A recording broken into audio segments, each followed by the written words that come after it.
Bueno, entonces vamos a dar inicio ahora sí al estudio de Génesis capítulo 2, ya en forma, aunque la clase pasada ya alcanzamos a ver algo del contenido.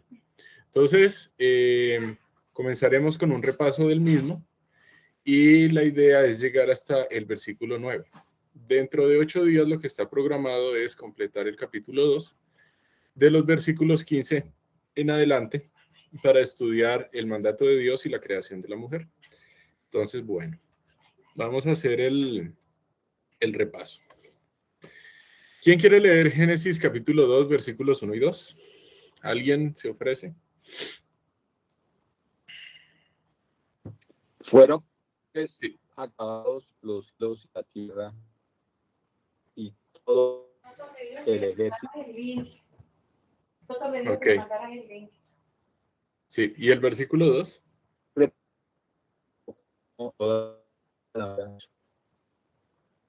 Se te escucha entrecortado, Fabio.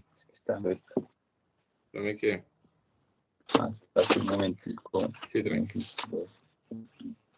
Y acabó Dios, Génesis 2. Sí, Génesis 2, 1 y 2.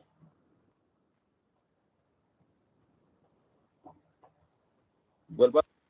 Sí. Fueron acabados los cielos y la tierra y todo el ejército de él.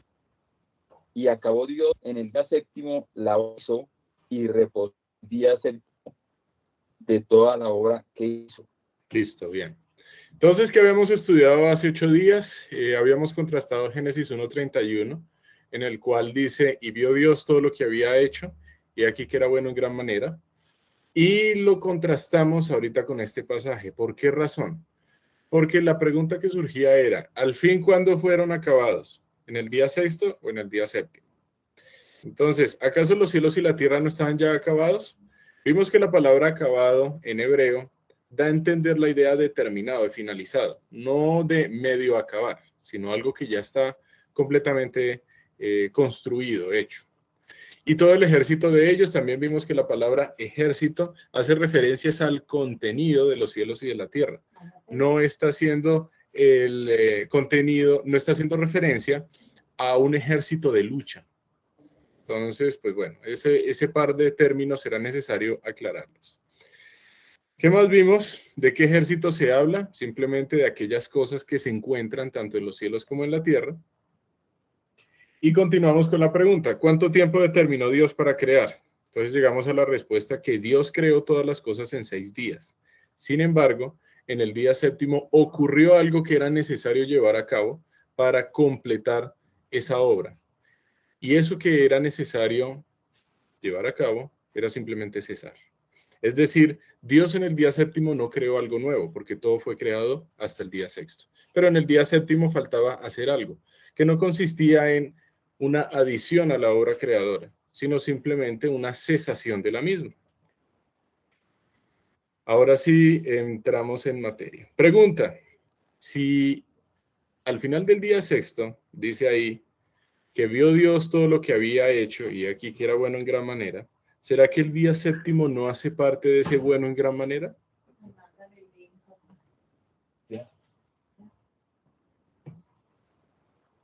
Y no se conecta. ¿Qué piensan? ¿El día 7 no hace parte de ese bueno en gran manera? Porque pues se dijo previamente que aquí pues todo era bueno en gran manera. Él en 6 días creó el universo y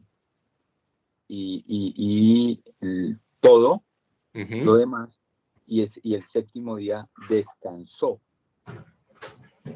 Ok. Que, pues él no, como tú decías, él no se cansa, pero sí fue un día, no sé si para contemplar su creación, pero desde luego que era el séptimo día también lo bendijo. Ok. ¿Alguien más piensa algo al respecto?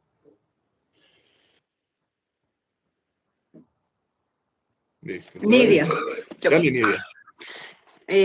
Yo creo que el día séptimo pertenece a todo lo que es bueno en gran manera y lo que incluye fue lo que acabaste de decir, el reposo. Entonces, parte de la creación es ese cesar, ese parar, ese observar, es no solo dedicarse a hacer, sino pare, observe, no sé si en el caso de Dios cabría el evalúe y relájese, disfrute lo que hizo. El parte del disfrute tiene que ver también con esa creación, creería yo. Ok. ¿Alguien más?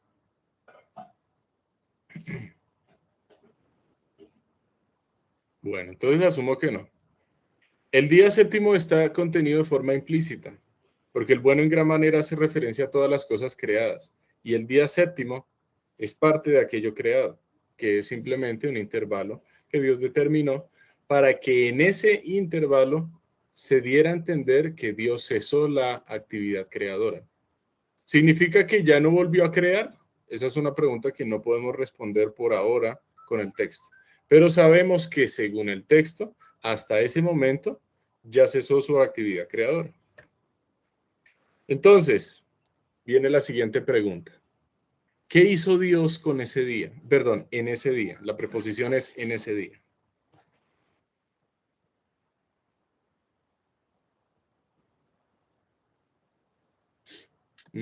Reposó. ¿Listo? Sí, reposó, se alegró, bueno, todo lo que implica el reposo. Aparecen dos verbos, acabar y reposar, ¿cierto? Pues acabó, conjugado en tiempo pasado, acabó y reposó. Entonces hacíamos la misma pregunta, reducción al absurdo. ¿Se cansó Dios? ¿Sacó la lengua? Hay versiones que dicen descansó Dios el día séptimo. Entonces, estas preguntas de reducción al absurdo, pues obviamente son absurdas en sí mismas, pero tienen la intención de llevar a una verdad. ¿Y cuál es esa? Está puesta en Isaías 40:28. Entonces, ¿alguien más quiere leer este pasaje que está aquí en pantalla?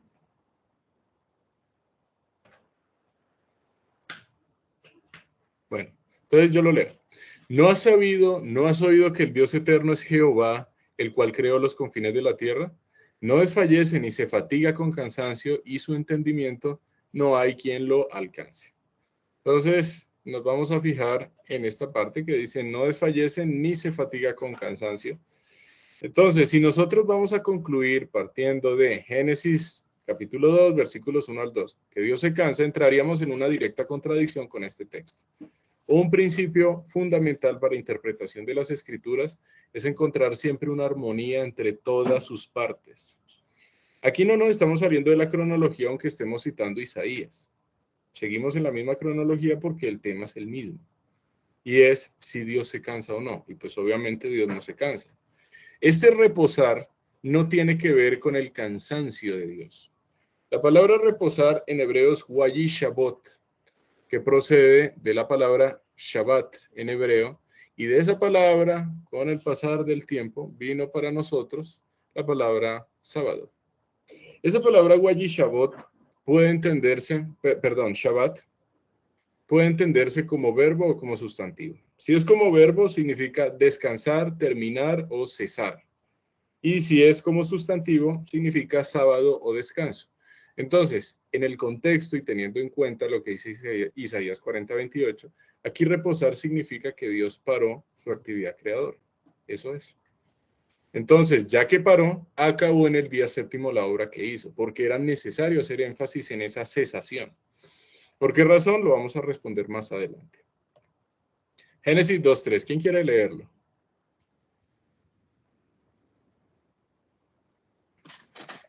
Y bendijo Dios al séptimo día, al día séptimo, y lo santificó, porque en él reposó de toda la obra que había hecho en la creación. Listo. ¿Quién habló? Ketty. ¿Perdón? Ketty. Ah, Ketty, gracias. Sí, qué pena. No te escucho bien. Listo. Entonces, bendijo Dios al día séptimo y lo santificó. ¿Cuáles son las dos acciones que llevó Dios a cabo en ese día? Ya las acabé de decir, bendecir y santificar. Todavía estamos en la parte de repaso, pero es que estamos un poquito así como más acelerados. Vimos que la palabra bendecir tiene que ver en este contexto con el hecho de causar un bien por parte de Dios a su creación. Y santificar tiene que ver con el hecho de que Dios aparta algo de su creación con un propósito. no significa que el resto de su creación sea mala. Simplemente la está apartando con un propósito, así como Dios apartó a la luz de las tinieblas. Entonces, ¿qué hizo Dios con ese día? Fíjense que la pregunta de la diapositiva pasada era, ¿qué hizo Dios en ese día? Ahorita hubo un cambio de la preposición y la pregunta es, ¿qué hizo Dios con ese día? ¿Por qué quiero hacer énfasis en ese cambio de la proposición? Preposición, no proposición, sino preposición, porque resulta que la formulación de las preguntas es clave a la hora de estudiar también cualquier texto. Entonces, decir qué hizo Dios con ese día implica la acción que ejecutó con ese día. Sin embargo, decir qué hizo Dios en ese día implica la acción de Dios, por parte de Dios, no directamente hacia ese día. Entonces, ¿qué hizo Dios con ese día? Lo bendijo y lo santificó. Segunda pregunta, ¿cuál es la causa por la cual Dios bendijo y santificó a tal día? Es muy obvia la respuesta, ¿no? ¿Quién quiere participar?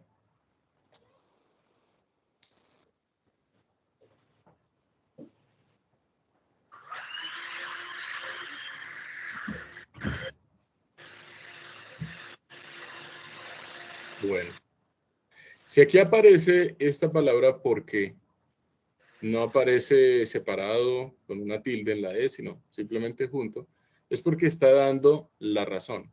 Y la razón es porque en él reposó toda la obra que había hecho en la creación. Sí, eso es muy obvio. Pero es que de aquí sale un principio muy importante. El obrar de Dios en su creación es en función de sí mismo. Ahí no dice, porque a Dios le pareció bonito el día séptimo, porque el día séptimo es bonito y es chévere. Sino dice, porque en él reposó de toda obra. La razón por la cual Dios ejecuta la bendición y la santificación de ese día se encuentra en función de sí mismo. Y es un principio que debemos tener muy presente aquí en adelante. El obrar de Dios con el hombre no es en función del hombre. El obrar de Dios con su creación no es en función de la creación, es en función del propósito que Dios tiene con su creación, es en función de sí mismo. Entonces me adelanto algo. ¿Por qué Dios salva al hombre? Ah, porque es que el hombre, porque pobrecito, o por el propósito de Dios con el hombre. Ese es el punto importante.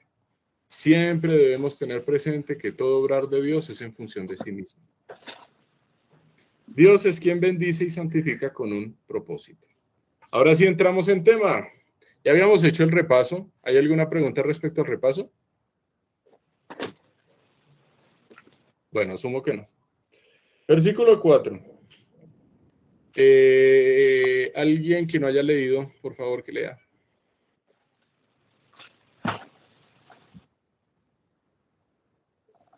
Entonces voy a asignar a la persona. Frank. Frank, ¿estás ahí? Sí, es que tengo un problema con el audio, pero ya. Sí, ¿Me escuchan bien? Sí, sí, te escuchamos. Estos son los orígenes de los cielos y de la tierra, cuando fueron creados, el día que Jehová Dios hizo la tierra y los cielos. Listo, gracias, Frank. Ok, primera pregunta. ¿Cómo así que estos son los orígenes? ¿No habíamos visto ya los orígenes en el capítulo 1? Es decir, pareciera que aquí hay una contradicción, porque Génesis capítulo 2 nos dice, estos son los orígenes de los cielos y la tierra. ¿Cómo así que estos son? Si ya antes vimos en el principio, creó Dios los cielos y la tierra está desordenada y vacía. Pareciera confuso a primera vista qué es lo que quiere decir aquí el autor. ¿De qué orígenes me está hablando? ¿Qué creen ustedes?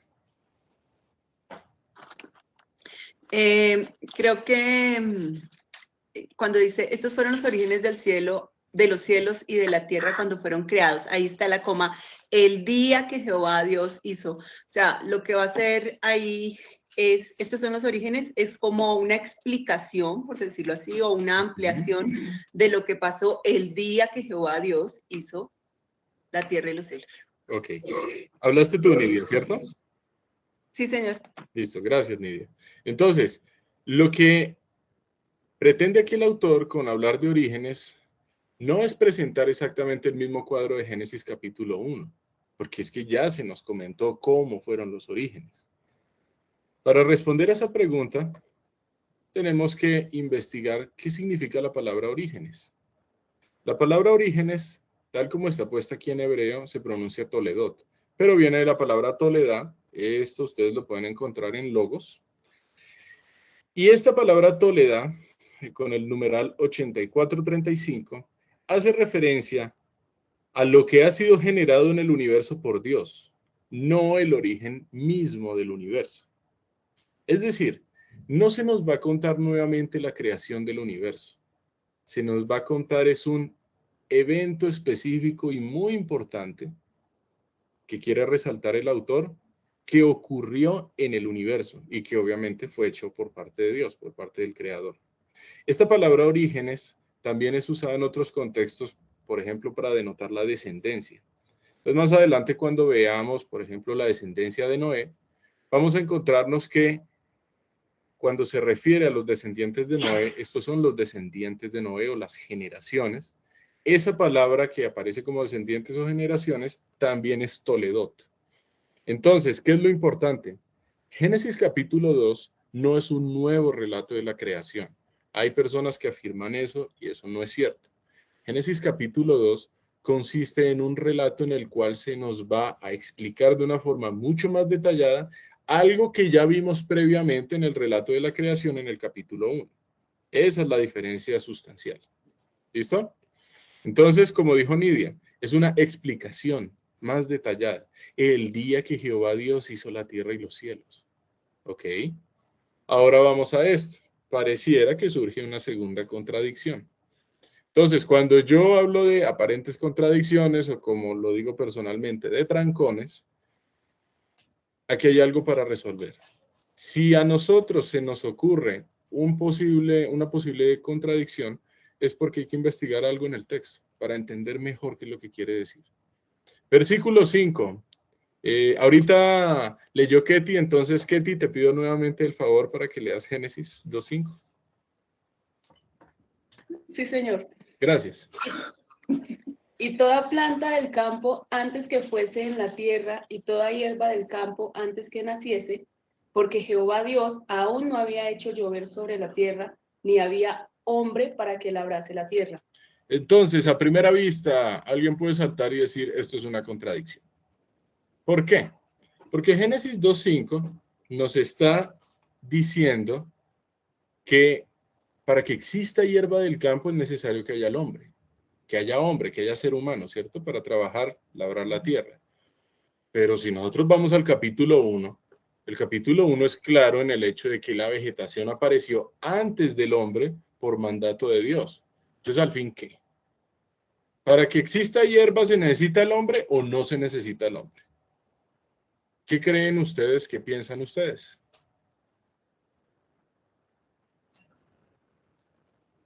No sé.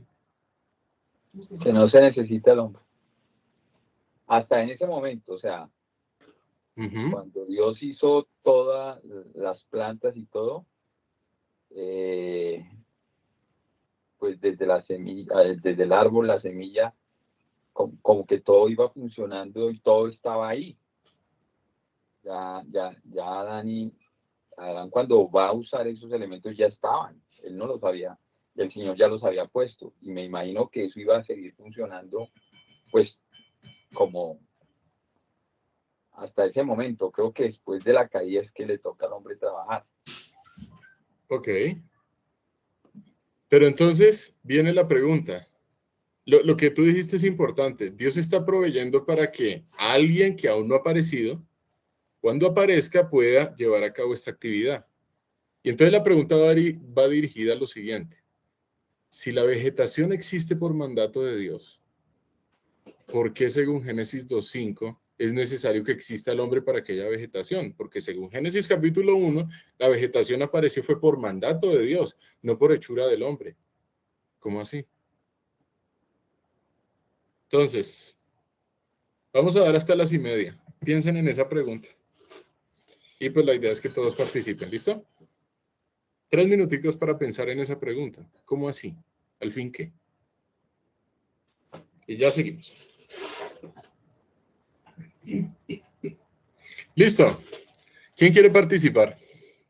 Ya Fabio dio algo que es clave. Entonces, ¿alguien más quiere decir algo respecto a esta aparente contradicción?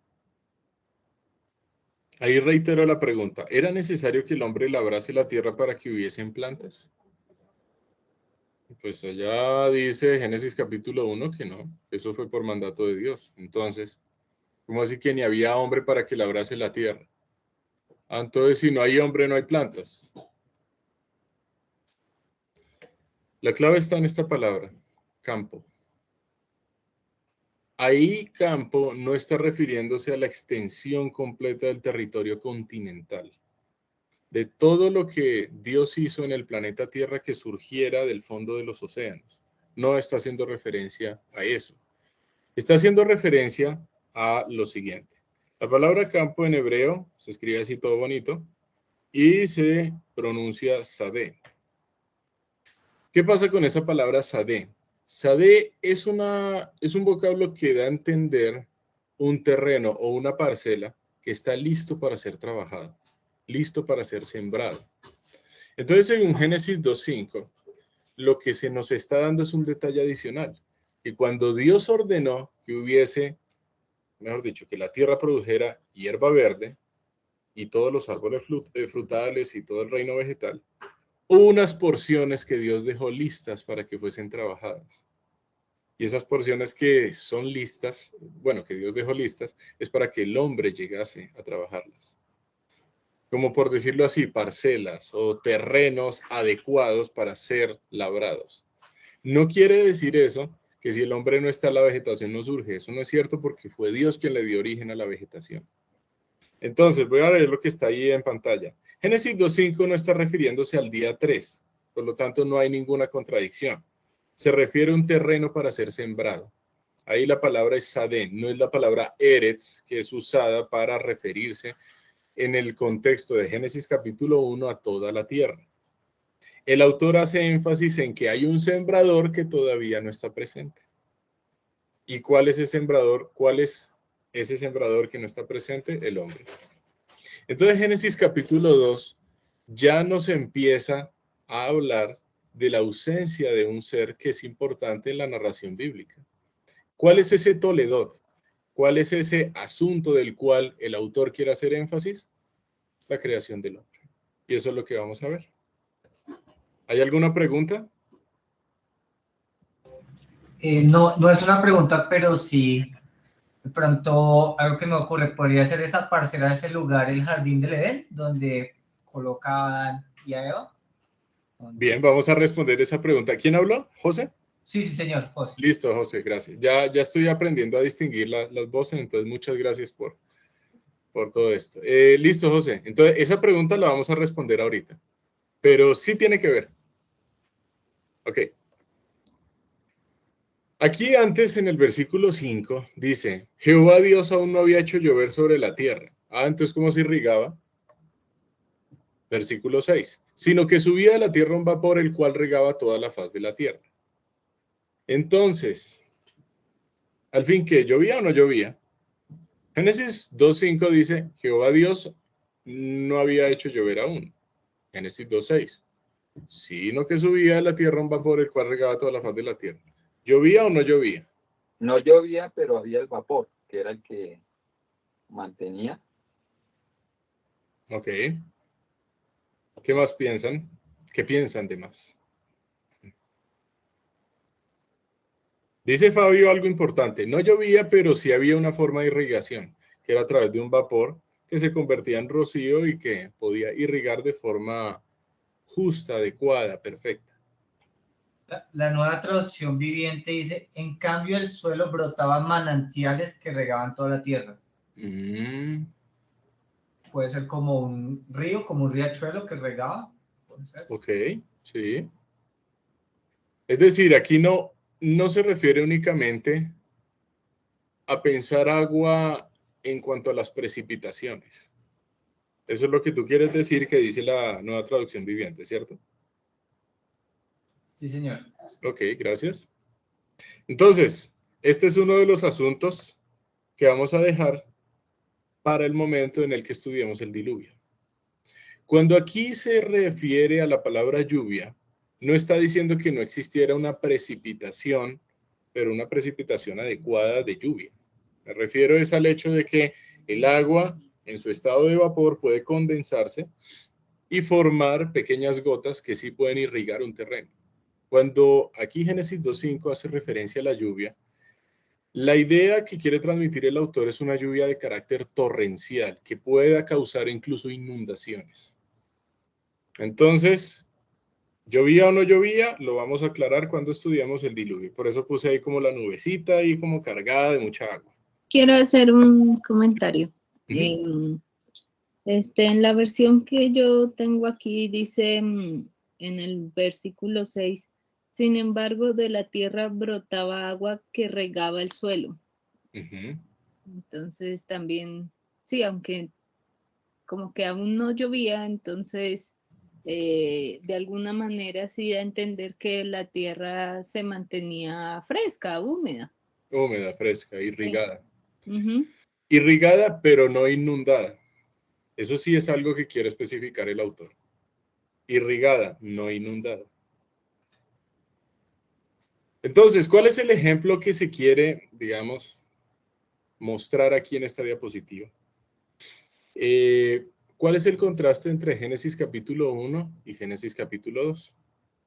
¿Cómo así que cuál es el contraste? Es decir, ¿cuál es el panorama que nos está ofreciendo cada capítulo? Entonces, lo que tenemos aquí a la izquierda es un mapa de Japón. Japón es un archipiélago de varias islas. Aquí está una, aquí está otra, aquí está, bueno, 3 y 4. Estas 4 islas más o menos constituyen como el 98% del territorio japonés. Hay otro pedacito que está en otras islas que están dispersas, pero la gran mayoría está en este archipiélago. ¿Qué más podemos decir? Bueno, existe el mar de Japón entre este territorio de la isla principal y aquí se encuentran las Coreas, Corea del Norte, Corea del Sur. ¿Qué más podemos decir? Pues Japón está cerca del territorio continental asiático, ¿sí? Y así sucesivamente. Es más, también podemos hablar de esta ciudad que se llama Tokio, sabemos que es la capital, y otra ciudad que es importante se llama Osaka. ¿Listo? Eso es lo que nos está mostrando Génesis capítulo 1, un panorama general. Pero cuando vamos a Génesis capítulo 2, la idea del autor es presentarnos un acercamiento, un zoom. Entonces, a partir de Génesis capítulo 1, hay muchas cosas que nosotros no podemos concluir respecto a la creación del hombre. ¿Cómo fue que Dios llevó a cabo ese hagamos al hombre a nuestra imagen? ¿Cómo fue que Dios creó al hombre y a la mujer? Y ya cuando digo aquí hombre, sí me estoy refiriendo a varón. Todas esas preguntas se responden en Génesis capítulo 2, donde tenemos un zoom. Entonces, en esta analogía, en la imagen de la derecha, encontramos la ciudad de Tokio. Esta ciudad tiene una bahía que es muy bonita, se llama la Bahía de Tokio, tiene un parque nacional, tiene otra bahía que se encuentra aquí. Este tipo de detalles no los podemos apreciar en la imagen de la izquierda, porque la imagen de la izquierda tiene la intención de mostrar todo el panorama. Y Tokio viene siendo la capital de este país.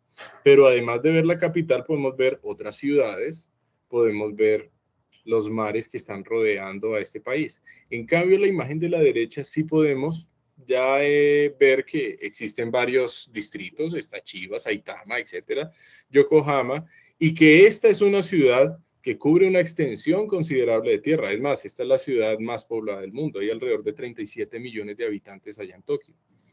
Entonces, esta es una analogía que me parece bastante apropiada, porque Génesis capítulo 2 se centra en la creación por parte de Dios del hombre. ¿Alguien alzó la mano? ¿Sí? Hola, ¿alguien levantó la mano? Bueno, no, entonces no. Esta es una analogía bastante apropiada. Génesis capítulo 2, vamos entonces a ver con mucho más detalle cómo fue que Dios creó al ser humano. Génesis 2:7. ¿Quién quiere leerlo? Yo. Dale, gracias, Luis. Dice, entonces Jehová Dios formó al hombre del polvo de la tierra y sopló en su nariz aliento de vida, y fue el hombre un ser viviente. Ok, gracias, Luisa. Primera pregunta. Con gusto. ¿Al fin qué hizo Dios? ¿Creó al hombre o formó al hombre? ¿Al fin qué? ¿Y por qué hago énfasis en este al fin qué? Porque hay interpretaciones de las escrituras que pues no van de acuerdo al texto, en las que se afirma que la existencia del hombre era preexistente, valga la redundancia, a Génesis 2:7. Es decir, el hombre ya existía antes de que Dios formara a dicha persona del polvo de la tierra y soplara en su nariz aliento de vida. ¿Es cierta esa afirmación? ¿Es falsa? ¿Y por qué?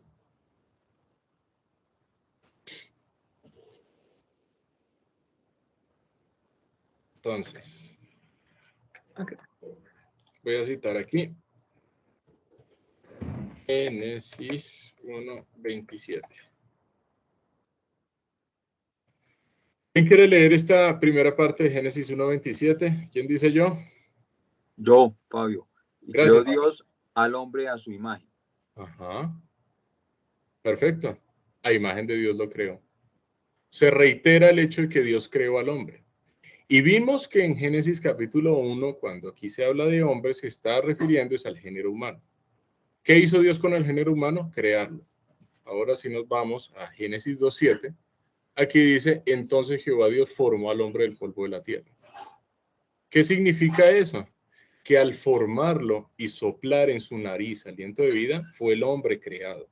Porque la idea es encontrar una consonancia, una armonía entre Génesis 1:26, Génesis 1:27, corrijo, y Génesis 2:7. Si nosotros concluimos a partir de este texto que la existencia del hombre era antes de que Dios lo formara del polvo de la tierra y soplara en su nariz aliento de vida, vamos a entrar en contradicción con Génesis 1:27. Porque Génesis 1:27 sí dice que Dios creó al hombre. ¿Por qué lo vuelvo a decir? Porque hay personas que han afirmado que el hombre es eterno.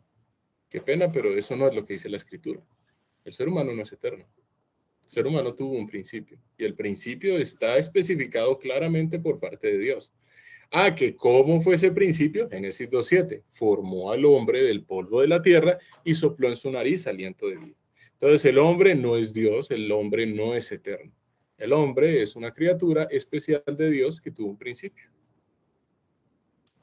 Entonces, ¿cómo creó, formó? Pues lo uno implica lo otro, haciendo la comparación de los dos versículos, Dios al hombre. ¿Cómo fue que lo hizo?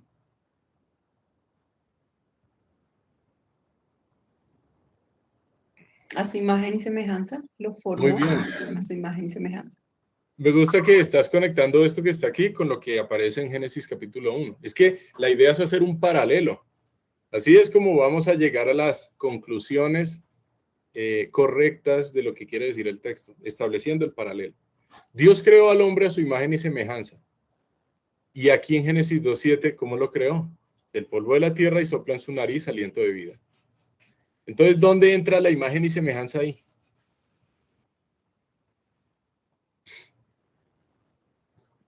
Yo creo que es Nidia. Estoy Sí, Nidia. Cuando dice formó, está de alguna manera, me vuelvo a lo que dijo Frank, en algún momento se puso los guantes, lo formó partiendo de su propio ser, pero cuando sopla aliento de vida, le está dando de sí mismo a él, o sea, no solamente está formándolo, digo, si pudiera decirlo, por fuera, sí, manos, pies y todo eso, o sea, sino le está dando capacidades, cuando le da su aliento, le está dando capacidades propias de Dios como Dios, porque pienso yo, el animal puede escuchar, si lo llamo escucha, si tiene su voz, su forma de comunicarse, pero como Dios, el hombre. Ok. El hombre es el que puede reflejar de forma parecida a Dios. Sí. Esta palabra formó tiene una connotación muy especial. En hebreo es yatzar. Y yatzar, también conjugada de otra forma, puede decirse yotzer, que significa alfarero. Entonces, cuando aquí habla de yatzar, está dándose a entender que Jehová Dios es el alfarero del hombre. Es la misma figura que toma un profeta por allá más adelante cuando hace referencia a Dios como el alfarero. ¿Qué quiere decir eso? Aquí Dios se está mostrando no como el Dios que está experimentando con el hombre a ver qué le sale. Aquí se denota un plan claro que Dios tiene con el ser humano. En este caso, la palabra hombre sí está haciendo referencia exclusiva al varón, porque en la próxima clase vamos a ver la creación de la mujer, que también es preciosa esa creación. Entonces, ¿qué es lo que está diciendo Génesis 2:7? Que Dios es el alfarero del ser humano. En este caso específico del varón. Es el alfarero. Y esto denota una distinción con escritos mitológicos, porque hay muchos escritos mitológicos en los que se mencionan a los dioses como tratando de experimentar con el ser humano a ver qué le sale. Y si no le sale algo que les gusta, simplemente van y lo destruyen y vuelven a hacer otro. Pero aquí Génesis 2:7 nos está mostrando una marcada distinción entre el texto bíblico y cualquier texto mitológico. Y es que este Dios del cual se nos habla es el Dios real, es el Dios creador, y es el Dios que no está experimentando, sino que tiene un diseño ya claro de cómo va a ser el hombre. Esa es la connotación de la palabra formó, como alfarero. Entonces el alfarero hace al hombre del polvo de la tierra un elemento físico. Esa tierra ya sabemos que está humedecida por el versículo anterior, ¿no? Entonces por eso es que hay versiones que dicen barro, no hay ninguna contradicción porque puede simplemente tierra humedecida. Y el segundo elemento es un aliento de vida. Ese aliento de vida tiene que ver es con una parte no física. Así como hay una parte física, que es el polvo de la tierra, los átomos, los elementos que forman nuestro cuerpo, existe una parte no física, que es algo que Dios le otorgó al hombre. Y se le llama aquí como aliento de vida. Ese soplo, la palabra en hebreo, sopló, la palabra en hebreo es neshama, perdón. Sopló aliento de vida, corrijo, y ahora sí, es que estaba mirando mal las notas. Sopló aliento de vida. Esa palabra de aliento de vida hace referencia a la palabra nishmat en hebreo, que significa aliento, alma, espíritu, es decir, una parte no física del hombre. Y esa parte no física del hombre es aquella que le va a permitir ser un ser viviente. Ahí no dice que Dios formó al hombre del polvo de la tierra y fue el hombre un ser viviente.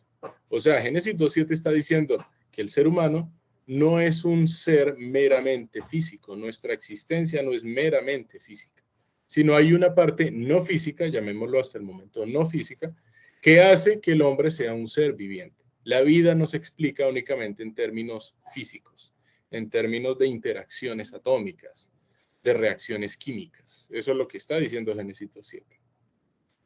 Cuando Dios le da de sí al hombre, que es soplar en su nariz aliento de vida, ya el hombre puede reflejar a Dios de modo parecido.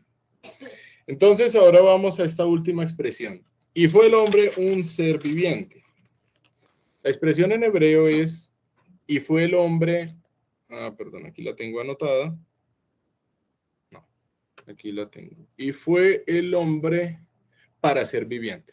Así es como aparece en hebreo. Fue el hombre un ser viviente, o la traducción interlineal sería, y fue el hombre para ser viviente. Entonces viene esta pregunta. Según Génesis 2:7, teniendo en cuenta los elementos de este pasaje de Génesis 1:26, que Dios creó al hombre a su imagen conforme a su semejanza. El pasaje de Jeremías 9:24, mas alabes en esto el que se hubiera de alabar, en entenderme y conocerme.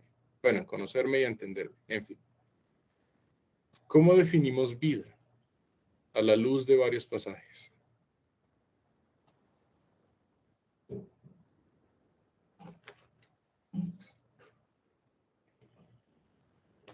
¿Qué es la vida para el hombre, no? Que no estamos entrando aquí, es exclusivamente en el hombre. ¿Pero qué es la vida? ¿La vida es simplemente respirar? ¿La vida es tener funciones metabólicas, reacciones bioquímicas? No, la vida es entonces un ente que tiene un ADN en el núcleo de sus células. ¿Será que eso es lo que quiere denotar Génesis 2:7? ¿O quiere mostrar algo más allá del simple hecho de cumplir unas funciones a nivel físico? ¿Qué creen ustedes? Nidia. Sí, Nidia. En Juan 1, 4, 5 dice, Él es la vida, en Él estaba la vida. Entonces estoy pensando en, hay una vida, lo que es la biología, lo que nos enseña lo natural de lo que estabas hablando, pero aquí específicamente donde dice, y sopló en su nariz aliento de vida. Ujú. Ese aliento de vida me está hablando ya de una vida, dijiste que no somos eternos, pero yo pienso de esa eternidad sembrada en nosotros, no porque fuimos eternos desde el principio, pero sí con la intención de un sinfín en Él, en relación con Él, lo diría yo, en relación con Él. De acuerdo. Sí, es cierto. O sea, nosotros, bueno, digo, el ser humano tiene un principio. Entonces, no es eterno en el sentido de que no es perpetua su existencia, sino tuvo un principio. Pero lo que muestra la escritura es que no tiene un final. Entonces, esta vida de la cual tú hablaste, me gusta que pues, por allá citaste otro pasaje que se encuentra en el Evangelio de Juan. ¿Está haciendo referencia a una vida física? La respuesta es sí. Pues aquí se está hablando del polvo de la tierra, pero también a un aspecto no físico. Debemos entender este pasaje a la luz de la dualidad, de la parte física y no física. Entonces, la vida de la cual se está hablando del hombre también es de carácter física y no física. ¿Listo? Entonces, la clásica pregunta, ¿quiénes somos, de dónde venimos y para dónde vamos? Son las clásicas 3 preguntas que incluso plantean los científicos seculares. Pues bueno, ya Génesis está respondiendo esa pregunta y lo responde de una forma muy sencilla y al mismo tiempo muy profunda. Entonces estamos estudiando, y fue el hombre para ser viviente. Ese fue el hombre para ser viviente, ¿cómo lo conectamos con Génesis 1:26? A ver, aquí es. El hombre llegó a ser viviente una vez. Dios, como el alfarero, forma el polvo del cuerpo del hombre, y sopla en su nariz aliento de vida. Eso cómo tiene que, bueno, ¿cómo lo conectamos con Génesis 1:26? Imagen y semejanza. Una vez Dios le da al hombre su soplo de aliento de vida, el hombre ya puede ser un ser viviente, es decir, ya está hecho imagen y semejanza. ¿Y la imagen y semejanza para qué es? Ya lo habíamos estudiado, para reflejar a Dios de modo parecido. O sea que eso, ¿qué está implicando? Yo no puedo reflejar al que no conozco, Jeremías 9:24. Yo no puedo reflejar al que no entiendo. Génesis 2:7 está diciendo que la vida para el hombre sí consiste en un plano físico, pero también consiste en un plano no físico, en el cual el hombre se desarrolla en una íntima relación con su creador. ¿Qué es la vida? Estar unido al creador. Eso es. Y lo podemos concluir desde ya partiendo de 3 pasajes: Jeremías 9:23-24, Génesis 1:26 y Génesis 2:7. Esto es fundamental para interpretar más adelante qué significa morir morirás o ciertamente morirás. Cuando Dios da el mandato del famoso árbol. Entonces, vamos a hacer este paralelo, y algo que siempre aconsejo es que cuando ustedes estén estudiando Génesis capítulo 1 y Génesis capítulo 2, establezcan un paralelo en las partes en las que sí puede haber un paralelo. Hay partes en las que no se puede hacer un paralelo, porque, por ejemplo, Génesis capítulo 2 no nos habla de la creación de los cuerpos celestes, Génesis capítulo 1 sí. Entonces, en aquellas partes donde se puede hacer un paralelo, hagan ese paralelo. Otro ejemplo clásico de los paralelos: cuando ustedes estén estudiando un evento en uno de los evangelios, hagan un paralelo con los otros 3. De tal manera que ya teniendo la imagen de los 4, se tiene un panorama mucho más completo y mucho más comprensible. Eso es algo que también se suele recomendar mucho en hermenéutica. Bien, entonces, Génesis 2:8. ¿Quién quiere leerlo? Yo. Dale, Luis. 2:8. Y Jehová Dios plantó un huerto en Edén al oriente y puso allí al hombre que había formado. Bueno, esa es la versión de la que estamos usando de Reina Valera, ¿no es cierto? Sí. Sí. Bien, ¿hay otra versión? Bueno, en la otra que tengo aquí dice, pues dice muy similar.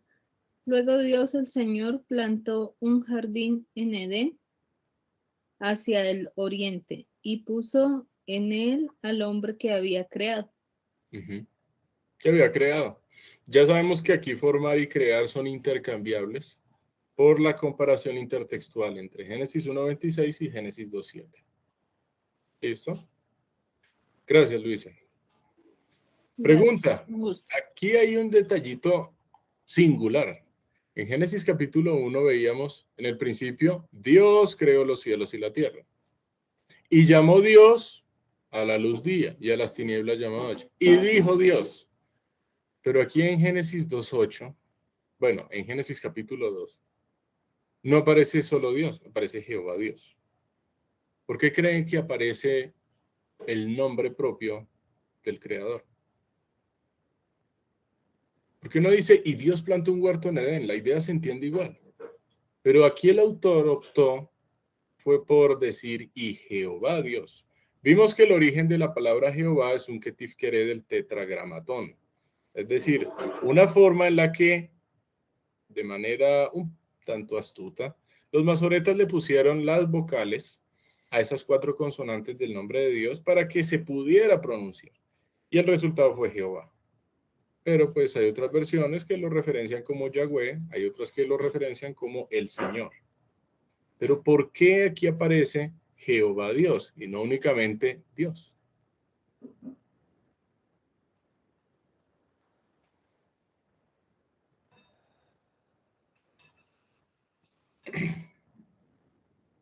Vamos a De dar hasta la pronto, perdón. ¿Sí? Sí, entonces ya ahorita tú empiezas hablando, ¿listo? Vamos a dar hasta la 1 para ir pensando en esa pregunta. ¿Por qué Jehová Dios y no Dios únicamente?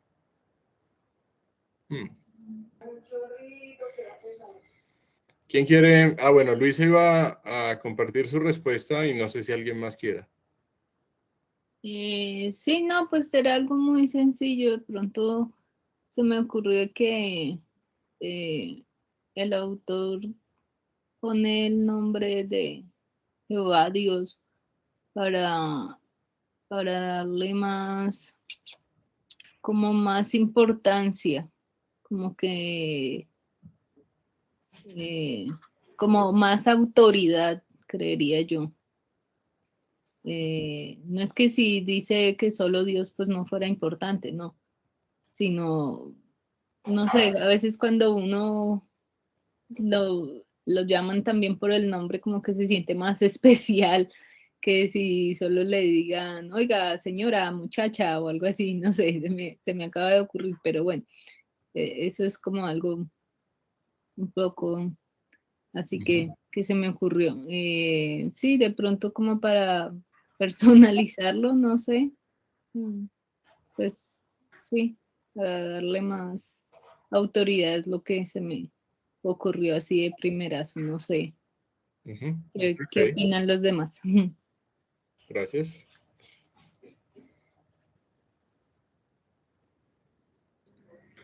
También pensando con respecto a Jehová, que pues son las letras que son impronunciables, y que significa pues para los judíos, había escuchado una vez que es como un respirar, como un aliento, y basando en lo que fue el aliento de vida que dio sobre el hombre, pues como que lo relacionaba con eso, ¿no?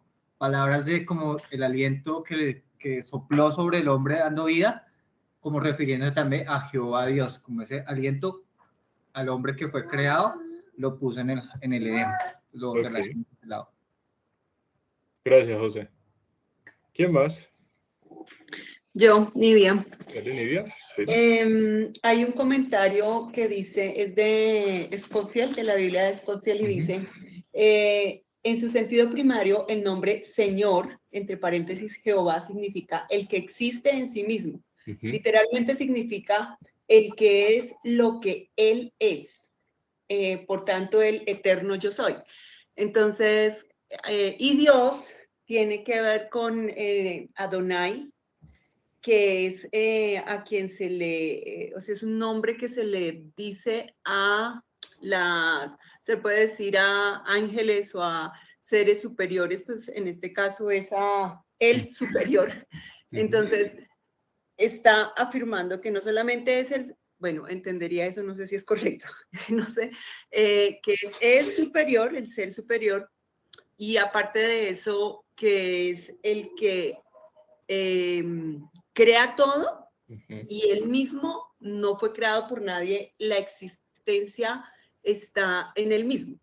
¿Sí? Entonces, es como describir todo lo que es él a este punto, no sé. Ok. Entonces, con lo que está haciendo referencia Nidia, hay 3 términos que se usan en las escrituras. No digo que sean los únicos 3, sino en hebreo hay 3 términos que se usan para referirse a Dios. Uno es Elohim, que aparece en el capítulo 1, y denota el plural de majestad, y al mismo tiempo la singularidad de ese Dios. Otro es Adonai, que literalmente traducido al hebreo es mis señores. Es una forma de denotar respeto. Y la tercera, pues, hace referencia al YHWH como transliterado al español, a partir de lo cual, pues, viene ese nombre Jehová.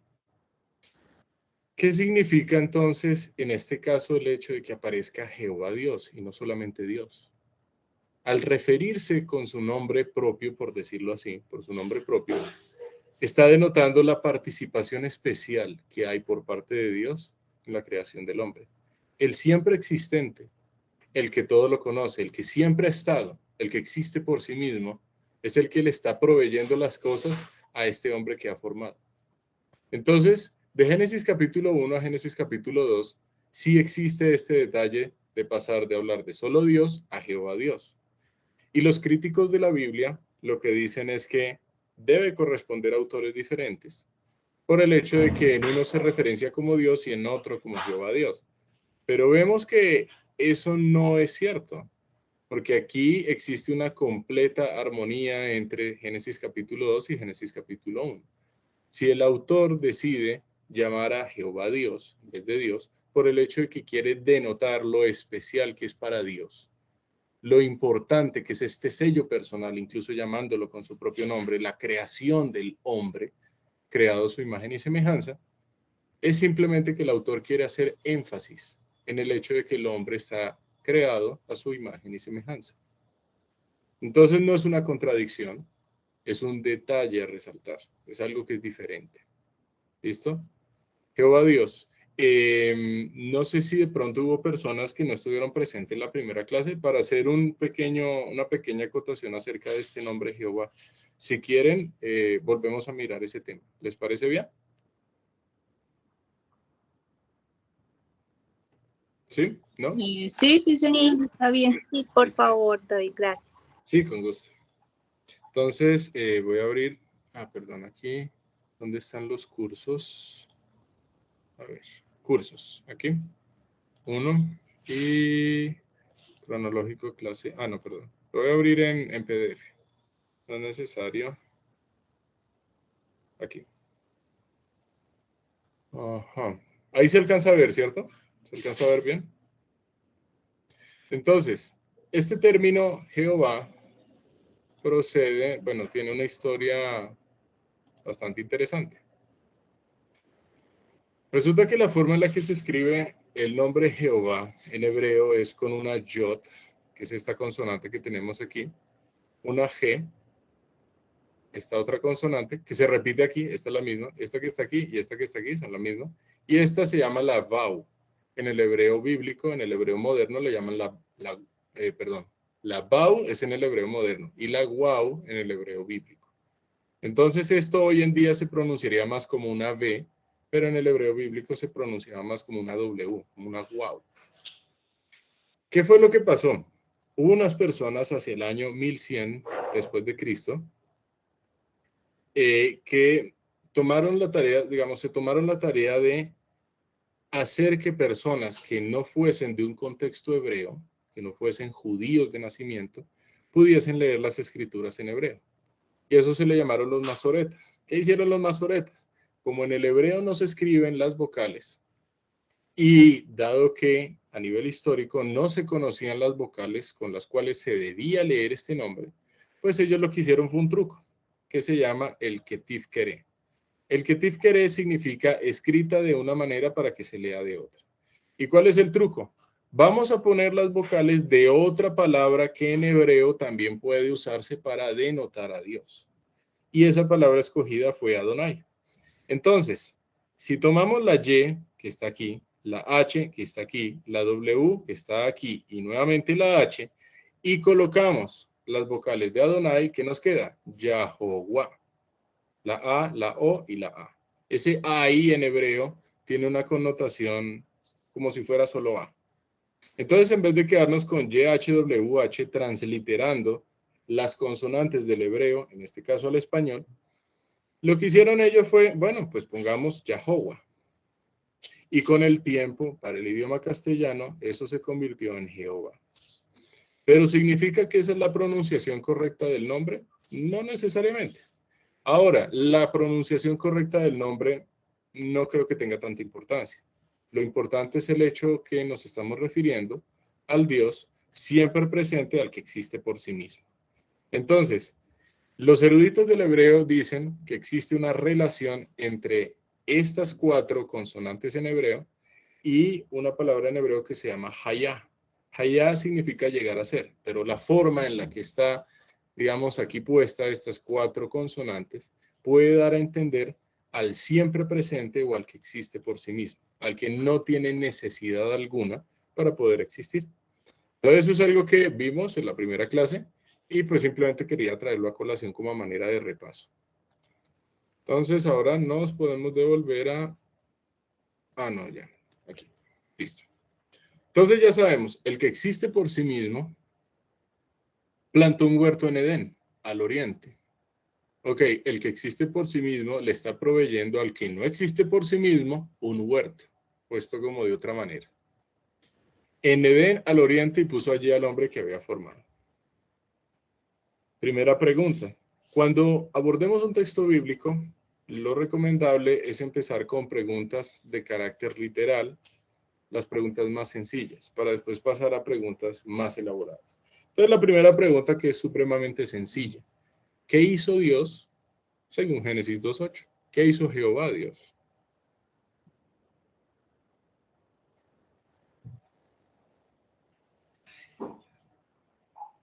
Plantó. Plantó. Un huerto.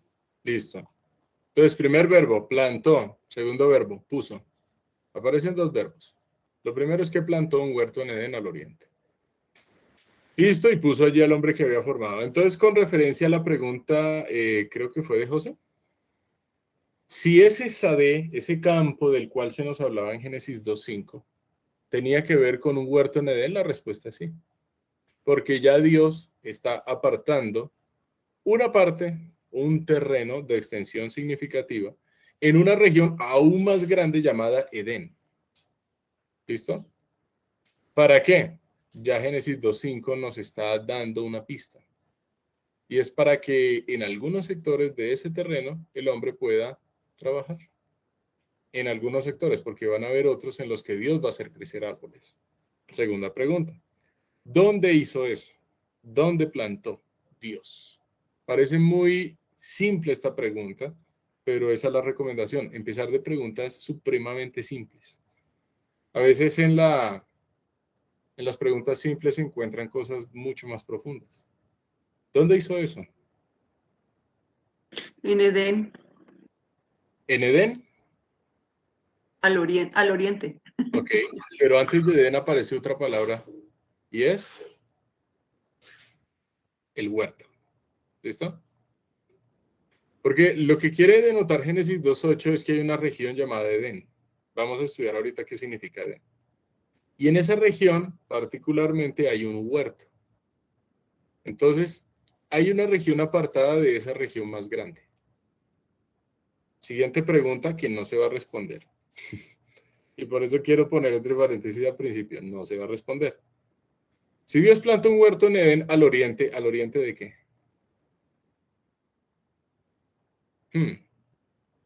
¿Al oriente de qué?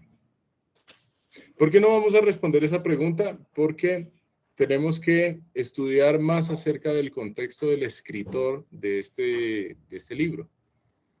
Obviamente sabemos, según Segunda de Pedro, capítulo 1, que este escritor fue inspirado por el Espíritu Santo. Ahora, el hecho de que sea inspirado por el Espíritu Santo no quita la necesidad de comprender el contexto en el cual se desenvolvía ese escritor. Y la escuela conservadora defiende que este escritor es Moisés. Listo. Entonces, ¿al oriente de qué? Tendríamos que estudiar un poco más acerca del contexto de este escritor. Por eso es que no se va a responder, porque tendríamos que apelar a otros temas y nos tendríamos que desviar un poco de la cronología. Siguiente pregunta. ¿Creó Dios al hombre en el huerto de Edén?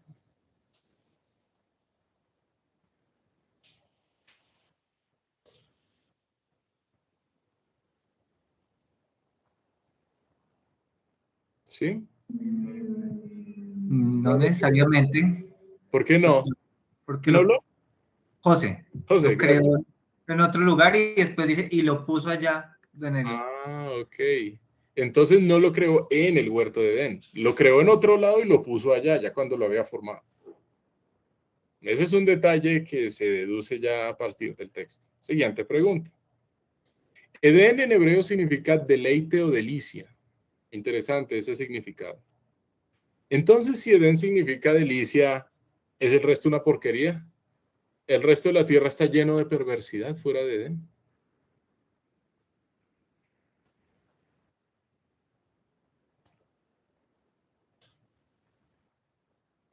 Este tipo de preguntas ya la habíamos hecho con la luz y las tinieblas. Vimos que cuando Dios creó a la luz, y dijo Dios sea la luz, y fue la luz, y vio Dios que la luz era buena, y separó Dios la luz de las tinieblas. Pensar en la implicación de que las tinieblas son malas por el hecho de que la luz, habiendo sido dictaminada por Dios como buena, fuese separada de las tinieblas, es un error. En ningún momento de la escritura, Génesis capítulo 1, está diciendo que las tinieblas sean malas, porque estamos hablando de tinieblas en el sentido físico.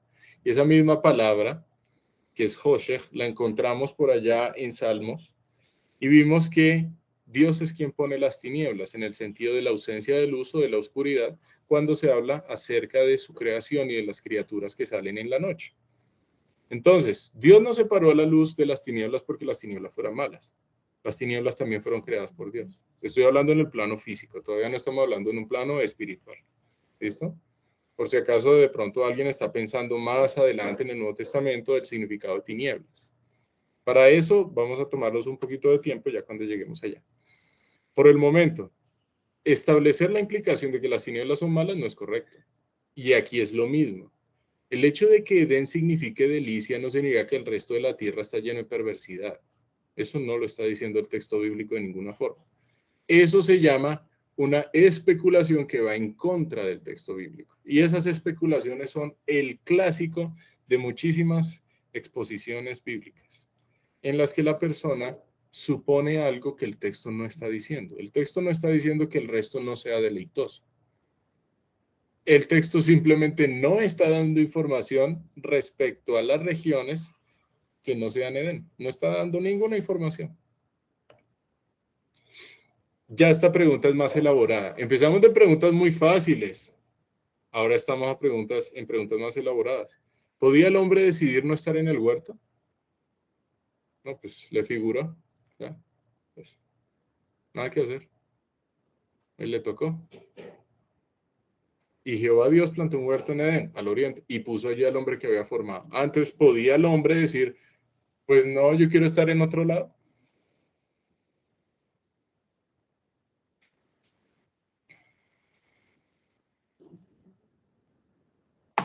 Yo creo que el hombre podía decidir, no sé si sabía que podía decidir.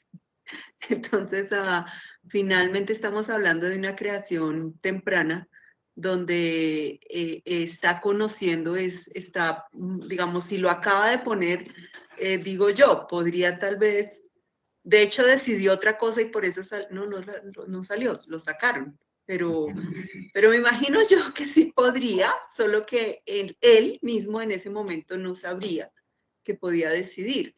Me imagino yo en el sentido de Dios no está obligando a...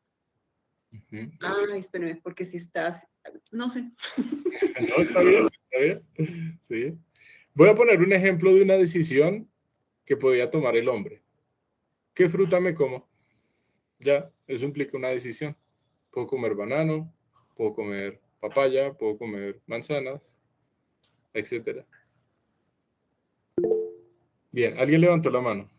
Sí, yo otra vez. Dale, Es Nidia. que entendí, por ejemplo, cuando yo le digo a un bebé, Sí. te quedas acá, este es tu espacio, y bueno, le ubico todo, como por ser bebé, Ujú. él debe de sujetarse, no se puede salir, no se puede salir y no está, no se lo estoy discutiendo. El niño se queda donde le pedí que se quedara, donde le mostré, no tanto que le pedí, sino le mostré que se podía quedar.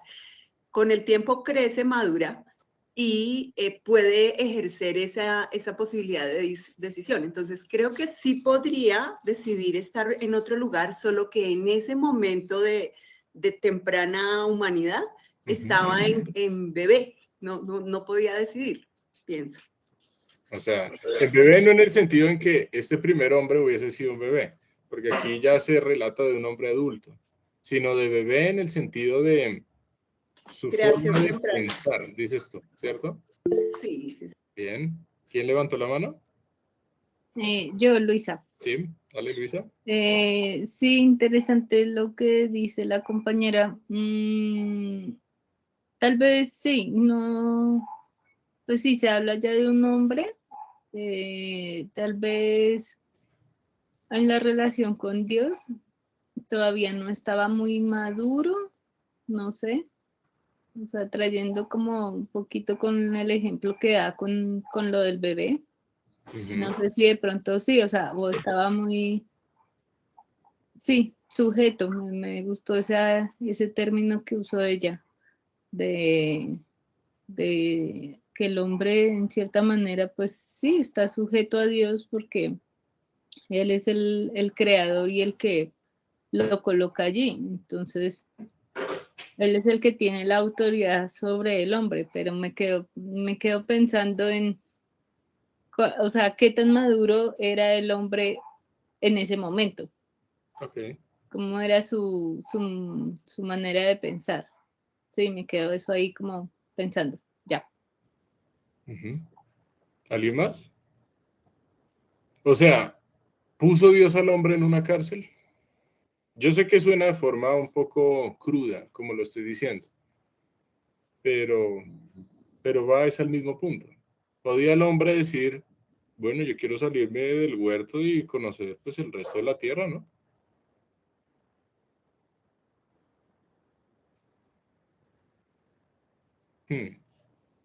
¿Alguien más dice algo?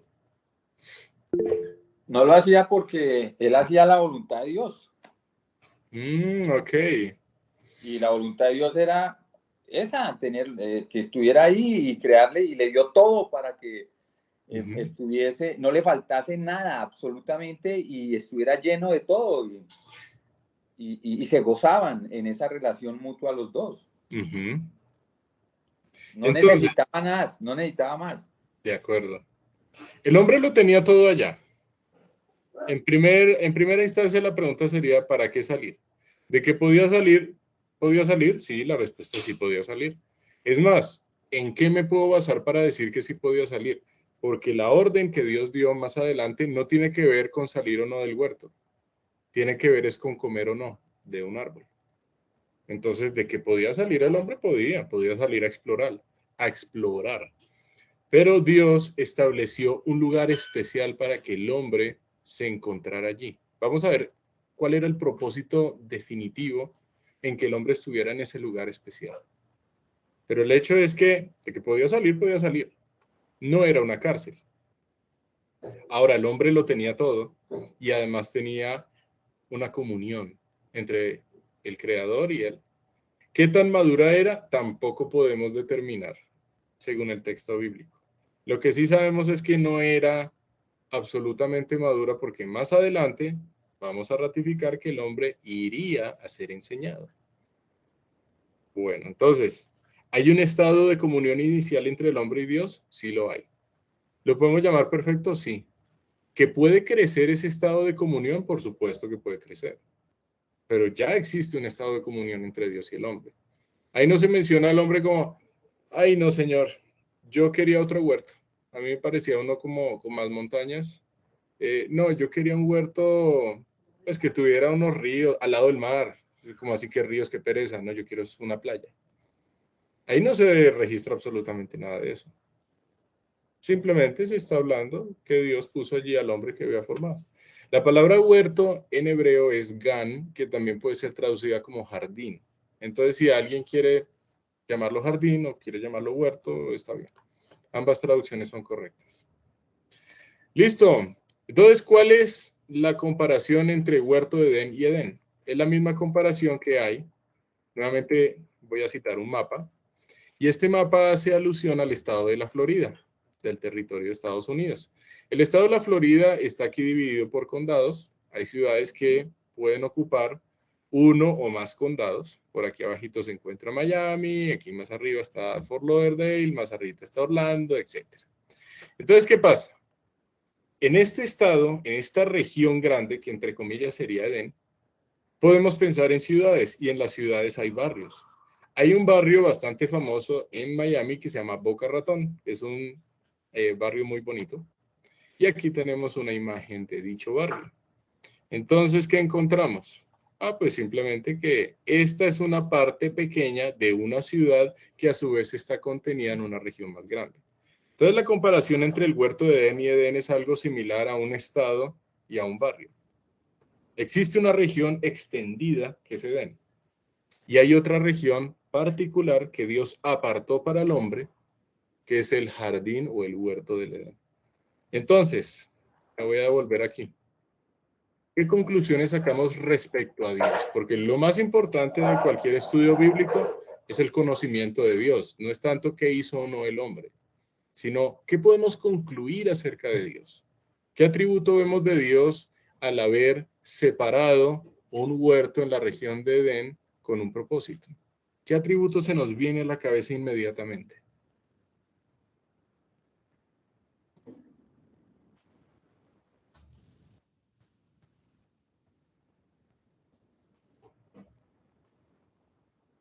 Bien, hoy están callados.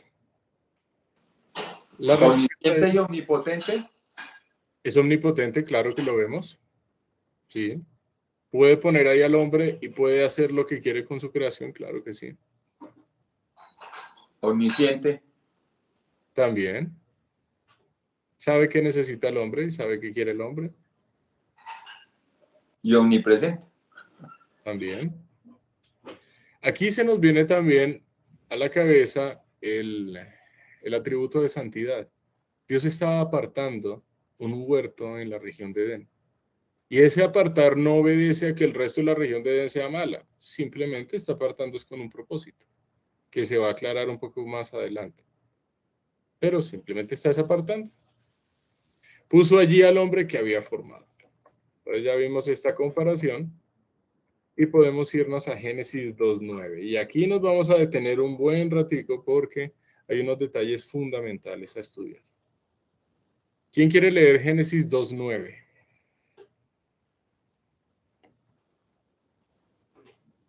Y Jehová Dios hizo nacer de la tierra todo árbol delicioso a la vista y bueno para comer.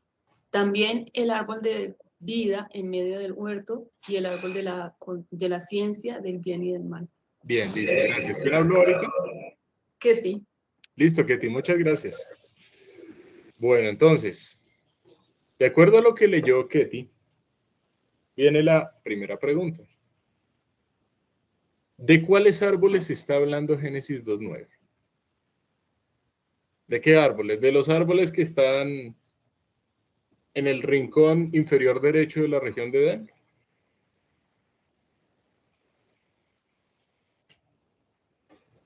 Pues bueno, se está hablando de los árboles del huerto del Edén. Eso lo tenemos que conectar con el contexto, y el contexto ya nos está hablando de modo específico del huerto de Edén. Entonces, si están aquí hablando, digamos, el autor está hablando acerca de unos árboles, esos árboles, ¿dónde los hizo nacer Dios? Pues en el huerto del Edén. Ese hizo nacer no da a entender la idea de que es puesta una semilla y poco a poco va creciendo de una forma natural. Porque de ser así, eso hubiese tomado muchos años. Ese hizo nacer, da a entender, es la idea de brotar, de un modo que no es natural, de un modo que solamente Dios puede hacer crecer. Entonces, imaginémonos lo siguiente. Dios toma al varón, lo pone allá en el huerto de Edén, y estando allá hace nacer de la tierra todo árbol delicioso a la vista y bueno para comer. Entonces, ¿el varón qué va a ver? Pues todo este proceso. En pocas palabras, el huerto de Edén se constituye en cierta medida como un salón de clases. Es un lugar en el cual el hombre va a conocer del Creador a través de las cosas que hace el Creador. Lo pone allá y hace nacer los árboles. ¿Qué puede entonces concluir el hombre de Dios?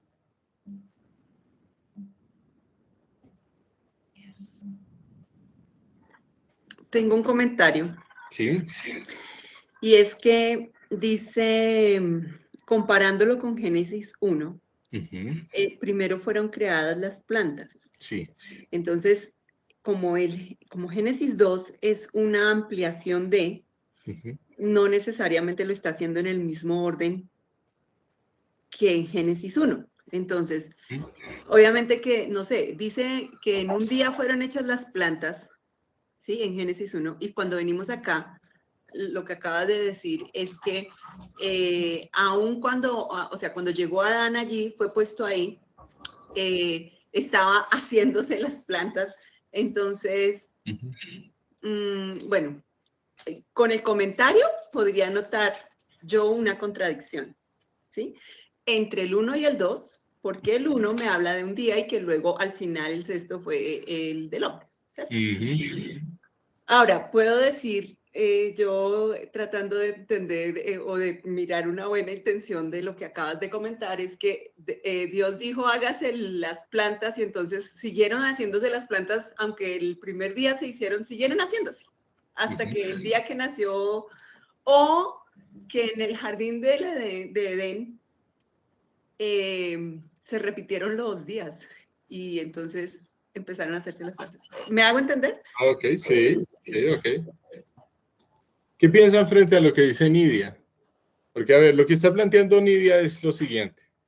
Según Génesis 1, la aparición de las plantas antecede a la aparición del hombre. Y cuando digo aparición me refiero a la creación por parte de Dios.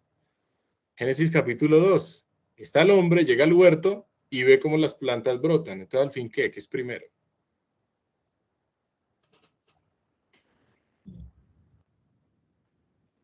¿Qué piensan frente a esa pregunta?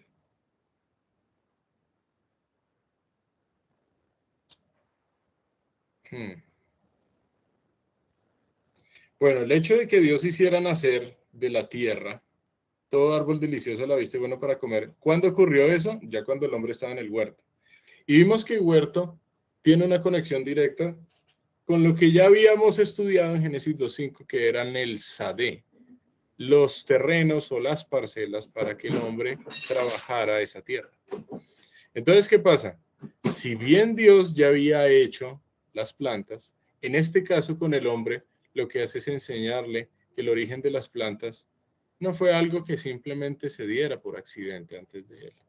No, es que ya estaban, sino que el mismo que puso al hombre en el huerto de Edén es el mismo que originó las plantas. ¿Y cómo se lo muestra? Haciéndoselas nacer frente a sus ojos. Entonces no hay una contradicción, hay una aparente contradicción, eso sí, pero no hay una contradicción en definitiva, porque las plantas ya existían. Lo que no existía era el conocimiento que el hombre tenía acerca de Dios. Eso era algo que debía surgir a partir de una relación. ¿Dónde se iba a desarrollar esa relación? Primordialmente en el huerto de Edén. Y es allá donde el hombre va a ser enseñado por Dios. Dios hace nacer frente a sus ojos esas plantas. Y se las hace nacer de tal manera que el hombre ya puede conocer acerca de su hacedor, de su creador. ¿Es claro? ¿O hay alguna pregunta respecto a este pasaje? Sí, entonces, acorde a lo que está diciendo, esto último que dijo, eso que está diciendo es parte de lo que interpreta Juan David o el texto me lo deja ver? ¿Qué piensas tú? No lo veo. No, porque te digo una cosa, Nidia, a mí me parece muy chévere que ustedes también pongan en duda lo que yo digo, porque ese es el ejercicio aquí, o sea, y créeme que no me siento mal ni nada, sino, es más, yo animo a eso, a que no crean a lo que yo digo, sino únicamente a lo que el texto dice. Ese es el punto. Y si tú dices, no, mira, no considero que sea así, listo, entonces tú puedes decirme por qué no consideras que sea así y está bien. Bueno, del imaginario. Sí. Y yo creo eso, o sea, pero no puedo decir, o sea, no puedo enseñar la palabra desde mi imaginario, diciendo, es decir, yo sí creo que Dios tenía en su relación que mostrarse al hombre y pues hoy por primera vez veo eso que acaba de decir, definitivamente el hombre necesitaba conocer de dónde salieron los árboles y de dónde salieron, sí, eso tenía que ser, entonces en ese orden pienso que tiene sentido lo que estás diciendo. Y desde el imaginario estoy de acuerdo, pero desde el texto no lo veo como lo estás mostrando. Ok. Entonces, ahí quedó. Ok, entonces yo te hago ahora la pregunta, ¿cómo lo ves tú? Y lo miramos. O sea, ¿cómo interpretas tú qué dice el texto? Digamos como más puntualmente esa pregunta. Y podemos entonces irnos, sí, tenemos tiempo. Vamos a ir ahorita a Logos y a estudiar los términos, ¿vale? Entonces, digamos, ¿cómo ves tú que el texto está hablando?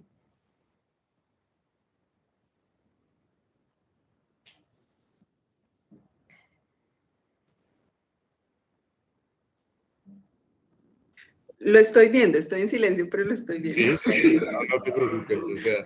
Si alguien tiene algo más que decir, bien pueda. Sí, o sea, no, y de verdad me gusta esta actividad porque la idea es siempre conversar en torno al texto bíblico. Eso es fundamental. Y conversarlo en grupo.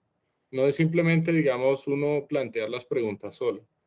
Cuando dice segunda de Pedro, ninguna porción de la escritura, lo estoy parafraseando, es de interpretación privada, eso también implica la importancia de que toda persona interprete las escrituras en una colectividad. No que una persona tome la Biblia, se encerró y dijo, pues ya, yo me pongo a estudiar por mi cuenta y punto. No, eso.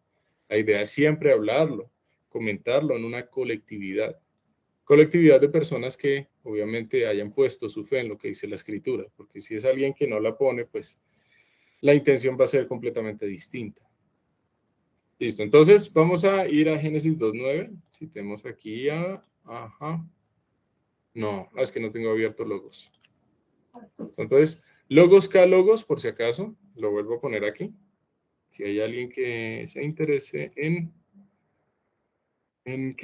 explorar este recurso gratuito, no es el único, hay muchísimos más, pero pues yo solamente aconsejo los que conozco. Si ustedes tienen otros, bienvenidos. O sea, aquí todos bienvenidos. Génesis capítulo 2, versículo 9, ¿cierto? Sí, 9. Enter. Ok. Listo. Y hizo crecer Yahweh, Dios del terreno. Y aquí hay un detalle bastante importante que tenemos que mencionar. Ya vamos para allá. Entonces, ¿dónde estaría la parte, digamos, en cuanto a la interpretación o lo que estamos hablando? Aquí en el 67-79 te hizo crecer. Samaj, brotar, crecer. Brotar, crecer, florecer, fructificar, germinar, nacer, producir, salir, renuevo y retoñar. Entonces, ¿cuál es la idea que está transmitiendo el texto bíblico? Lo que sí nosotros podemos concluir y en lo que estamos todos de acuerdo es que el hombre fue creado fuera del huerto de Edén, ¿cierto? Porque después fue que Dios lo puso allá en el huerto de Edén. Entonces, no fue creado en Edén.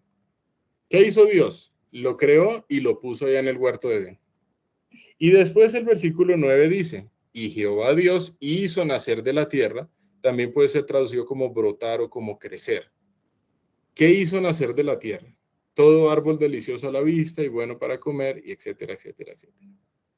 Entonces, ¿cómo demostramos que aquí este crecer es un crecer de forma sobrenatural y no un crecer de forma regular, por decirlo así? Ese sí sería como tu pregunta, ¿cierto, Nidia? Sí, Ok. sí. Entonces, ¿cómo podríamos ver lo siguiente? El argumento se encuentra en los siguientes versículos, pero bueno, ya lo vamos a presentar, dado que pues ahí tienes la pregunta, que es completamente válida. Resulta que dice Génesis capítulo 1 que en el día sexto Dios creó al hombre y a la mujer. ¿En cuántos días? En uno solo, en el día sexto. Entonces, ¿qué es lo que ocurre? Si nosotros hacemos una comparación, digamos un paralelo entre Génesis 1 y Génesis 2, el varón y la mujer han de ser creados el mismo día. Si el varón y la mujer van a ser creados el mismo día y el crecimiento de los árboles se da de forma natural, no sería cierto que el surgimiento de la mujer hubiese sido el mismo día que Adán. Hubiera tomado decenas de años para que este ser pudiera entender el mandato de Génesis 2:16, de todo árbol del huerto puedes comer. No tendría sentido que Dios dijera de todo árbol del huerto puedes comer si ese árbol apenas está brotando. ¿Sí me hago entender? Entonces, dado el pequeño intervalo que nos permite interpretar el texto bíblico en Génesis capítulo 1 y en Génesis capítulo 2, este brotar de los árboles tiene que haberse dado de una forma muy rápida. Yo diría que casi que espontánea, pero frente a los ojos de este varón, para que en el mismo día Dios le diese el mandato al varón, de todo árbol del huerto puedes comer, y a su vez en el mismo día la mujer fuese creada. Si nosotros, si nosotros pensamos que en el huerto de Edén solamente se creció de forma natural, la mujer tenía que haber aparecido decenas de años después de que el hombre aparece para que tuviera sentido la orden de Génesis 2:16. Entonces, ese es el argumento que yo presento y que también el texto bíblico en el hebreo está en consonancia, porque aquí este brotar también puede denotar un crecimiento espontáneo, según el contexto. Sí, ma, te agradezco. Sí, entonces, digamos, ese es el argumento que presento. Ahora, digamos, mi idea no es como, ay, no, ya presenté los argumentos y se acabó el tema. O sea, esto sigue abierto. Esto sigue abierto y lo que digo, es bienvenido cualquier objeción. Aquí todo es bienvenido. Así que, chévere, Nidia. Me parece muy chévere este ejercicio. Listo. ¿Hay algo más que quieran resaltar respecto a este texto? Gracias.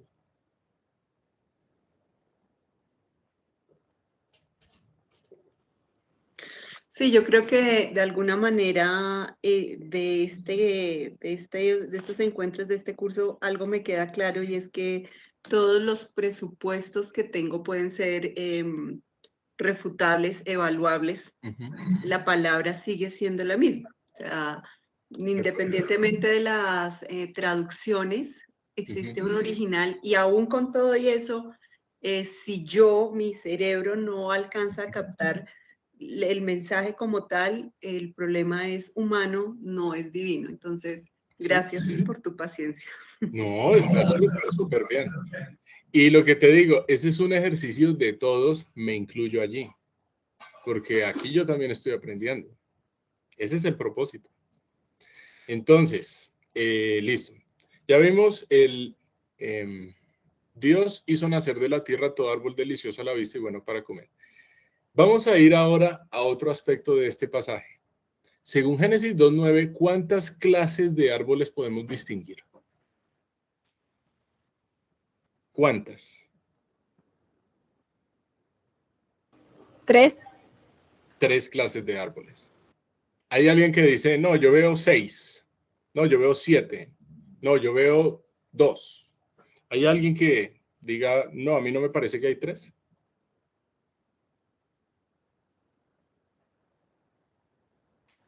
Bueno, entonces asumo que no. Génesis 2:9 nos está hablando de 3 clases de árboles. ¿Cuáles son? Árboles deliciosos a la vista y buenos para comer, o sea, los frutales. Clase número 1, o sea, árboles frutales. Número 2, el árbol de vida en medio del huerto. Ese es el segundo tipo de árbol. Y el tercer tipo de árbol, árbol de la ciencia del bien y del mal. ¿Listo? ¿Para qué sirve el árbol delicioso a la vista y bueno para comer? Pues para comer. Ahí lo dice el texto. Aunque es muy obvia la pregunta y la respuesta, es importante hacer énfasis en eso. Porque Génesis 2:9 nos dice que hay muchas clases de árboles frutales, pero árbol de vida solo hay uno y árbol de la ciencia del bien y del mal solo hay uno. Aparece en singular. También el árbol no dice uno de los árboles de vida y tampoco dice uno de los árboles de ciencia del bien y del mal. Son únicos de su, por decirlo así, clase. No me atrevo a decir especie, sino solamente digo clase. ¿Estamos de acuerdo en que solamente hay 3 tipos de árboles? Los frutales, que son una multitud grandísima. El árbol, solo uno, de vida, en medio del huerto, y solo uno, árbol de la ciencia del bien y del mal. ¿Listo? Sí. Bien. ¿Quién dijo sí? ¿Ketty? Liliana. Liliana. Gracias, Liliana. Bien.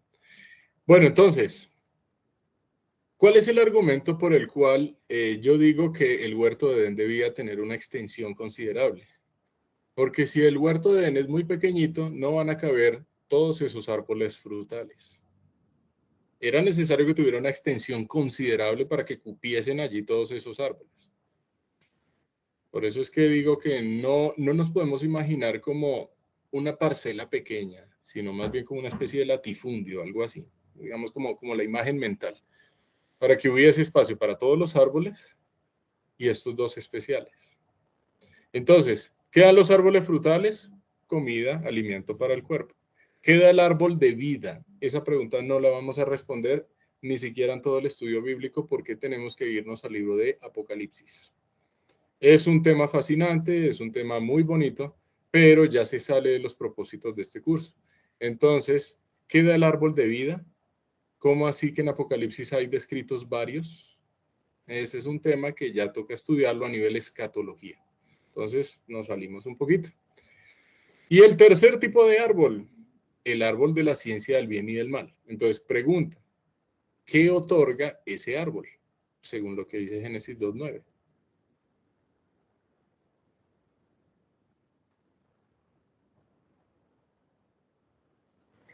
Si no estoy mal, hay algunas versiones que dice que el conocimiento, o sea, en vez de ciencia, dice el conocimiento del bien y del mal. Así es. Ahí ciencia hace referencias a conocimiento, no hace referencia a ciencia en el sentido de ciencia moderna, sino conocimiento. Bien, tú dijiste esto, Liliana, ¿cierto? Sí, señor. Listo, gracias, Liliana. Entonces, árbol de la ciencia o del conocimiento del bien y del mal. De ahora en adelante yo voy a poner la sigla CBM, conocimiento del bien y del mal o ciencia del bien y del mal, como para no tener que estar extendiendo las palabras. Entonces, ¿qué es lo que da este árbol? Ciencia del bien y del mal. Ahí no dice ciencia del mal, ¿no? Ahí dice ciencia del bien y del mal. Tampoco dice ciencia del bien. Es decir, lo que da este árbol es un paquete, bien y mal. No es solo mal, no es solo bien, son ambos. Entonces vamos a dejar esta pregunta para más adelante. Si Dios le dice al hombre que al comer de este árbol hay una consecuencia, ¿quiere decir eso que el hombre no conocía el bien?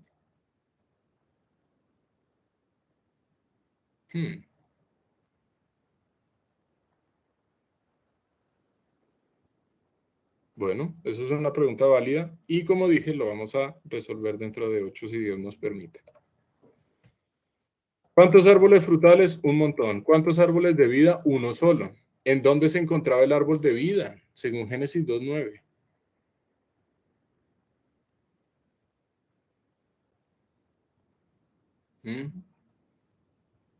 Bueno, entonces aquí es en medio del huerto. Sí les voy a pedir un poco más de participación para hacerlo más, no sé cómo decirlo, interactivo. Entonces, aquí dice, el árbol de vida en medio del huerto. ¿Dónde estaba este árbol? Pues aquí dice, en medio del huerto. Pregunta, ¿Cuántos árboles del conocimiento de la ciencia del bien y del mal, CBM? 1. Uno solo, ¿cierto? ¿Y en dónde estaba ese árbol? ¿En qué lugar del huerto? En medio. Tú dices, ¿el árbol de la ciencia del bien y del mal estaban en medio o el de la vida? Los dos. O, no sé, también el árbol de la vida y, porque es que ahí dice y. Pues no sé si ese y es como finalizando el tercer tipo de árbol que había o que estaba tanto el árbol de la vida y el del árbol de la ciencia del bien y el mal. Muy bien, entonces tenemos dos posibilidades. Que esta conjunción final, que diga, y el árbol de la ciencia del bien y del mal, haga referencia, uno, o a que el árbol de la ciencia del bien y del mal también está en el huerto, o dos, a que el árbol de la ciencia del bien y del mal, además de estar en el huerto, está en medio del huerto, al lado del árbol de la vida. Esas son las dos posibles interpretaciones y son válidas según el texto. Entonces, ¿qué tenemos que hacer? Tenemos que buscar otros textos a ver si de pronto hay uno que nos aclare.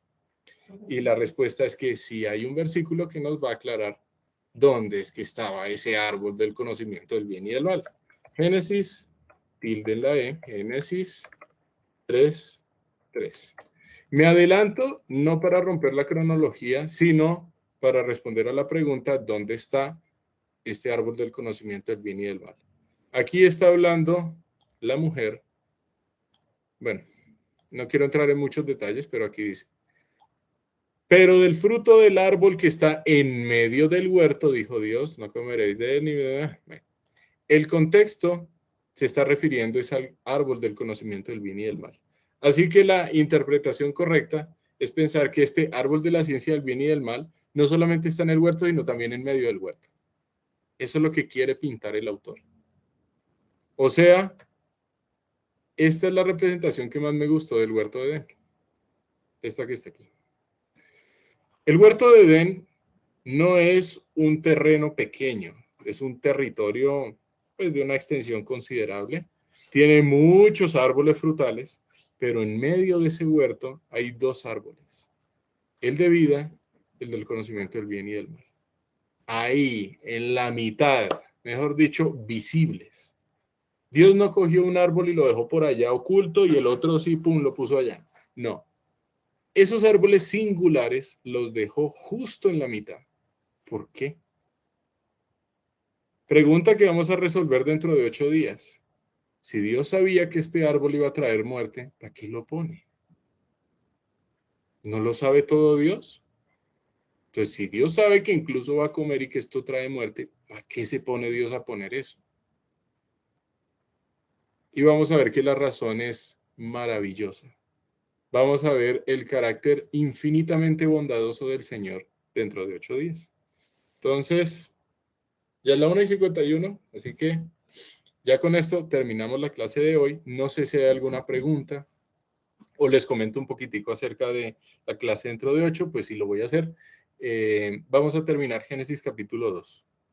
Terminando Génesis capítulo 2, en el cual vamos a ver el mandato de Dios y la creación de la mujer, pasaremos en la cronología ya ahora sí a estudiar la creación espiritual.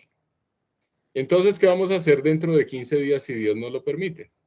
Vamos a estudiar la creación de los ángeles y de los seres espirituales y acomodarlo en la cronología bíblica. ¿En qué momento fueron creados estos seres? ¿Dónde estaban estos seres? ¿Y qué papel tienen estos seres en la creación?